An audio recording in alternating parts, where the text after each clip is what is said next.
Microsoft సెంట్రల్లో share point అలర్ట్ను ఎలా investigate చేస్తారు? ఈరోజు మైక్రోసాఫ్ట్ సెంట్రల్లో share point file operation via devices with previously unseen user agents అనే ఒక ఇన్సిడెంట్ని ఇన్వెస్టిగేట్ చేశాను. ఈ అలర్ట్ అంటే ఒక యూజర్ ఇంతకుముందు ఎప్పుడూ ఉపయోగించిన డివైస్ లేదా బ్రౌజర్ ద్వారా షేర్ పాయింట్ ఫైల్స్ని యాక్సెస్ చేసినట్లు లేదా మాడిఫై చేసినట్లు గుర్తించింది. మొదటి ఇన్సిడెంట్ను ఓపెన్ చేసి అలర్ట్ వివరాలను పరిశీలించాను. ఆ తర్వాత అఫెక్టెడ్ యూజర్ యొక్క recent login activity, IP address, device information మరియు లొకేషన్ను వెరిఫై చేశాను. తర్వాత కొత్త యూజర్ ఏజెంట్ నిజంగా లెజిటిమేట్ బ్రౌజర్ లేదా అప్లికేషన్ అప్డేట్ వల్ల వచ్చిందా అని చెక్ చేశాను.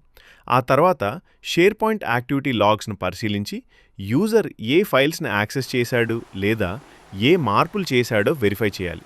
ఈ యాక్టివిటీ యూజర్ యొక్క నార్మల్ బిహేవియర్కి సరిపోతే ఫైండింగ్స్ను డాక్యుమెంట్ చేసి ఇన్సిడెంట్ను ఫాల్స్ పాజిటివ్గా క్లోజ్ చేయాలి.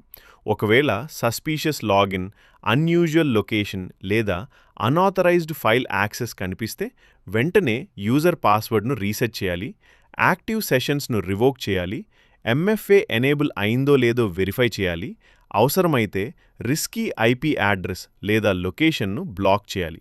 అలాగే అకౌంట్ కాంప్రమైజ్ అయిందని అనుమానం ఉంటే అకౌంట్ను తాత్కాలికంగా డిసేబుల్ చేయాలి.